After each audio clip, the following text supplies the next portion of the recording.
تو ان کا ٹرائل بھی فوجی عدالتوں میں ہوا تھا. وہ سپریم کورٹ میں آئے تھے ان ٹرائل کے خلاف. سپریم کورٹ کے 9 رکنی بینچ نے قرار دیا تھا کہ ان کا ٹرائل جو ہے فوجی عدالت میں ہو سکتا ہے. پس منظر اس کا یہ تھا کہ جو ان کے اوپر الزامات تھے وہ سروس کے دوران تھے اور پھر ان کی ریٹائرمنٹ کے بعد یہ ٹرائل ہوا. بالکل صحیح. تو جو مرکزی اپیل تھی اس میں اٹارنی جنرل آف پاکستان کا بنیادی مدعا یہ تھا کہ چونکہ ایف بی علی کیس ایک سویلین کی کیپیسٹی میں ان کا ٹرائل ہوا تھا تو اب والے ملٹری کورٹس میں بھی ٹرائل ہو سکتے ہیں. جسٹس منیب اختر نے جو تفصیلی ججمنٹ لکھا اس میں انہوں نے ایف بی علی کیس کی صورتحال کو اور 9 اور 10 مئی کی صورتحال کو بڑی حد تک ڈیفرینشیٹ کیا. تو آج کے روز خواجہ حارث نے اسی نقطے کے اوپر اپنے دلائل کا آغاز کیا اور انہوں نے کہا کہ جسٹس منیب اختر کا جو ججمنٹ ہے جس طرح انہوں نے ان دونوں معاملات کو الگ رکھا ہے یہ آئین کے آرٹیکل 8 کی سب سیکشن 3 اور پھر 5 کی خلاف ورزی ہے. جس پر جسٹس جمال مندوخیل نے کہا کہ اس معاملے پر ہم آپ سے اتفاق کریں یا نہ کریں یہ بعد کی بات ہے مگر 9 مئی کے جو ملزمان ہیں ان کا تعلق کسی فورس سے نہیں تھا. پھر انہوں نے کہا کہ آج کل ایک لفظ استعمال ہوتا ہے ایکس سروس مین, تو 9 اور 10 مئی والے ایکس سروس مین بھی نہیں تھے, یہ تو پاکستان کے عام شہری تھے. جس سے بادیو نظر میں یہ لگتا ہے کہ جیسے جسٹس جمال مندوخیل 23 اکتوبر والی ججمنٹ کو درست قرار دے رہے ہیں. ابھی جسٹس جمال مندوخیل نے یہ آبزرویشنز دی ہی تھی کہ جسٹس مسرت ہلالی بولی کہ جو ملٹری کورٹس کا ٹرائل ہے وہ مخصوص کر دیا گیا تھا صرف ان دہشت گردوں کے لیے جو کہ ہارڈ کور کریمنلز ہیں, دہشت گردی کرتے ہیں. انہوں نے پھر مثال دی سانحہ اے پی ایس کی جو کہ وہ 21ویں آئینی ترمیم کا حوالہ دے رہی تھی. پھر انہوں نے کہا کہ اب ہمیں یہ طے کرنا اور دیکھنا ہوگا کہ کیا عام پاکستانیوں کو بھی دہشت گردوں کی طرح فوجی عدالتوں میں ٹرائل کرنا ہوگا. جسٹس مسرت ہلالی نے کہا کہ آئین پاکستان ابھی معطل نہیں ہے, آئین پاکستان موجود ہے. خواجہ حارث صاحب نے جواب میں کہا آئین کے آرٹیکل 233 کا جو کہ ایمرجنسی کی صورتحال کا تعین کرتا ہے اس کا حوالہ دیتے ہوئے انہوں نے کہا کہ آئین پاکستان معطل بھی ہو سکتا ہے. جس پر جسٹس مسرت ہلالی جو ہیں وہ خواجہ حارث کی اس بات سے متفق نہیں ہوئی. پھر صورتحال آگے بڑھتی ہے. جسٹس نعیم اختر اغوان وہ ایک اور سوال کرتے ہیں, بلکہ جب وہ مکالمہ کر رہے ہوتے ہیں کمرہ عدالت میں خواجہ حارث سے تو خواجہ حارث کا پاکستان کے بڑے وکلا میں شمار ہوتا ہے, لیکن جسٹس نعیم اختر اغوان کو یہ کہنا پڑا کہ خواجہ حارث صاحب میری نظر میں آپ کی تیاری مکمل نہیں ہے. آپ جسٹس منیب اختر کی جس ججمنٹ کا حوالہ دے رہے ہیں وہ بالکل درست نہیں دے رہے. پھر انہوں نے خواجہ حارث کو ان صفحات کا باقاعدہ بتایا کہ آپ اس فیصلے کے وہ صفحہ پڑھیں. پھر آخر میں آ کر انہوں نے کہا کہ اب تو آفیشل سیکریٹ ایکٹ میں 2023 میں ایک نئی ترمیم بھی ہو چکی ہے. چونکہ جو ملٹری کورٹ میں ٹرائل کیا گیا ہے اس میں آفیشل سیکریٹ ایکٹ کی دفعہ 3 اور پھر جو ترمیم کی گئی تھی 2023 میں 3A وہ استعمال کیا گیا تھا. تو انہوں نے کہا کہ اب 2 صورتحال ہیں. پہلی صورتحال یہ ہے کہ جو 5 رکنی بینچ نے جو آفیشل سیکریٹ ایکٹ اور آرمی ایکٹ کی جو سیکشنز کو کالعدم قرار دیا تھا, اگر ہم بھی اسی نتیجے پر پہنچتے ہیں وہ کالعدم ہی رہے, ایسا نہیں ہوتا کہ سویلینز کا ملٹری کورٹ میں ٹرائل ہوگا.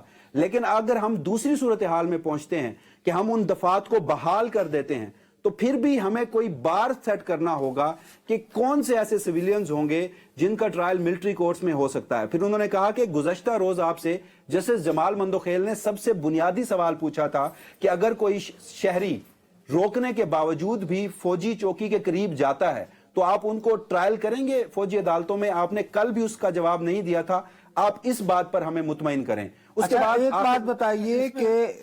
بات بتائیے سابقہ دور حکومت میں اس وقت بھی آئین انٹیکٹ تھا اور یہ وہ غالباً اس وقت بھی کچھ سویلینز کو ملٹری کورٹ میں سزائیں ہوئی تھی. کیا یہ مدعا ابھی تک جو بحث ہو رہی ہے آئینی بینچ میں وہاں زیر بحث آیا ہے؟ دیکھیے گزشتہ اگر ہم ٹائم سپین میں دیکھیں تو جو 2018 سے 2022 کی حکومت تھی اس میں 2 قسم کے اس طرح کے واقعات ہوئے تھے. پہلا یہ ہوا تھا کہ کچھ انڈیویجولز تھے جو سویلینز تھے جن کا فوجی عدالتوں میں ٹرائل ہوا. کچھ ایسی اپیلیں تھیں جو اے پی ایس کے سانے میں جو آئینی ترمیم کی روشنی میں فوجی ٹرائل ہوئے, پھر ان کی اپیلیں ہائی کورٹ میں نہیں, وہ تو اس میں نہیں آئے گی. وسیم بڑا ٹیکنیکل اور بنیادی سوال ہے نصرت صاحب کا. پلیز, آپ نے کہا کہ 2 ایسے پریسیڈنٹ موجود ہیں 2018 سے 22 میں جن کا ملٹری ٹرائل ہوا. مجھے یہ بتائیے کہ کیا ان کو پارلیمان کی طرف سے کوئی ڈائریکشنز تھیں؟ دیکھیے اس وقت کی جو سچویشن تھی اس میں بھی کوئی آئینی ترمیم نہیں تھی, نہیں ہوئی. اب مجھے یہ بتائیں نہیں, لیکن اس وقت اس کا جو پوائنٹ ہے نا, نہیں لیکن وسیم کی ایک بات ہے نا, ابھی وہ یہ کہتے ہیں کہ اس سے پہلے please correct me if I am wrong, Waseem آپ یہ کہہ رہے ہو کہ اب تو یہ معزز جج صاحبان یہ کہہ رہے ہیں کہ وہ تمام دفعات جن کے ذریعے گزشتہ عہد میں یا گزشتہ دور حکومت میں یا سیدھا سادہ لفظوں میں عمران حکومت کے درمیان کچھ سویلینز پر ملٹری کیسز ہوئے تھے، ہم نے تو ان کو آئین سے خارج، یعنی قانون نہیں، ہم نے اس کو کالعدم قرار دے دیا ہے. کیا غالباً یہ ہے دوسرا صاحب ان کو اگر ان کو بحال بھی کر دیا جائے، وسیم بتا چکا یہ بات، ان کو بحال بھی کر دیا جائے تب بھی کوئی آئینی رستہ نہیں ہے کسی کو ملٹری ٹرائل کرنے کا. اسی طرح ہے نا وسیم؟ دیکھیے میں صرف ایک چھوٹی سی تصحیح کرتا جاؤں کہ بالخصوص میں نام لے لیتا ہوں، عمران خان کے دور میں کچھ انڈیویجولز کے جو ملٹری ٹرائل ہوئے تھے وہ معاملہ اس وقت سپریم کورٹ کے سامنے نہیں ہے. سپریم کورٹ نے جو آرمی ایکٹ کی دفعات جن کے تحت قلعدم کر دی ہیں وہ ہے، ہاں جی ہاں، جو ٹرائل قلعدم قرار دیا تھا وہ خالصتاً 9 اور 10 مئی کا جو واقعہ ہے وہ اس وقت سپریم کورٹ میں زیر سماعت ہے. بالکل صحیح ہے. یہ دیکھیں نا وسیم اس میں ایک اور بھی ہے نا وہ تو قلعدم ہو گئی اور وہی تو دو اسد. ایک منٹ دے دو. میرا سوال یہ ہے کہ خواجہ حارث صاحب، یہ جو بنیادی سوال نصرت صاحب نے اٹھا دیا کہ آئین اجازت نہیں دیتا، اب عدالتوں سے ہم نے فیصلہ دینا ہے تو کسی ایک پریسیڈنٹ کا ذکر کرنا پڑے گا نا. تو وہ 2018 اور 22 میں تو 2 لوگوں کا ہوا. خواجہ صاحب وہ پریسیڈنٹ بینچ کے سامنے کیوں نہیں رکھ رہے؟ جو آپ نے ایف بی علی کا ذکر کیا، حارث نہیں ہے نا یار، میرا بنیادی سوال ہے، یہ وہاں ہوتے ہیں تو یہ پھر خواجہ حارث کو کہے کہ یار خواجہ صاحب آپ کو سمجھ نہیں ہے، آپ ایسے کروڑوں لیتے ہیں فیس میں، آپ ایسا کریں کہ یہ مدعا اٹھائیں. یار وسیم آپ کا بہت بہت شکریہ بھائی. ادران یہ بیرسٹر ادران حیدر کو کہیں کہ آپ خود ماشاءاللہ ٹھیک ہیں، آپ کو اللہ تعالیٰ نے بچا لیا ہے. مجھے شک پڑتا ہے یہ جو پروسیڈنگز یہاں پہ ہو رہی ہیں اس سے ایک رستہ 27ویں آئینی ترمیم ہوگی نا اس کی طرف بھی کھل سکتا ہے. دیکھیے بالکل ایسا ہے، کیونکہ آج کے روز میں صرف آخری بات پہ بات ختم کروں گا کہ جسٹس جمال مندوخیل نے یہ کہا کہ پارلیمنٹ کے پاس اختیار ہے، اگر وہ یہ بھی قانون بنا دے کہ ترچھی آنکھ سے دیکھنا بھی جرم ہے تو اس میں بھی سزا ہوگی، لیکن پارلیمنٹ کو بتانا ہوگا کہ اس کی سزا کس عدالت سے ہوگی، اس کے لیے آئینی ترمیم ضروری ہے. اور ساتھ یہ بھی کہا کہ آج کل یہ بحث چل رہی ہے کہ آئین سپریم ہے یا پارلیمنٹ سپریم ہے، تو انہوں نے کہا کہ میری دانست میں پارلیمنٹ سے زیادہ آئین پاکستان سپریم ہے. جی چلیں جی، بہت بہت شکریہ جی آپ کا. بریک لے لیں. اچھا جی ہاں بریک لے لیں جی، لے لیں. بڑا امپورٹنٹ پوائنٹ تھا کہ عدالتی کارروائی کے رستے بھی بن سکتے ہیں نا. ایک بریک. ویلکم بیک ناظرین. سر گزارش یہ ہے کہ میں جس طرح ان کو بیماری ہے کہ انہوں نے اڈیالہ سے شروع کرنا ہے، میں سمجھتا ہوں کہ ہمارے لیے بہت ضروری ہے کہ میں کم از کم اگر امریکہ سے شروع نہیں کر سکتا تو آخری سیگمنٹ جو ہے وہ یقینی طور پر مجھے امریکہ کے بارے میں کرنا چاہیے. ٹرمپ صاحب اپنے اس دورے صدارت میں جو کچھ کرنے کے ارادے نظر بظاہر آ رہے ہیں اس پہ تو دنیا میں نہیں سمجھتا کہ دنیا ویسی رہے گی جیسے اس وقت ہم ہے. بہرحال امریکہ ایک سپر طاقت ہے، ایک بڑا ملک ہے.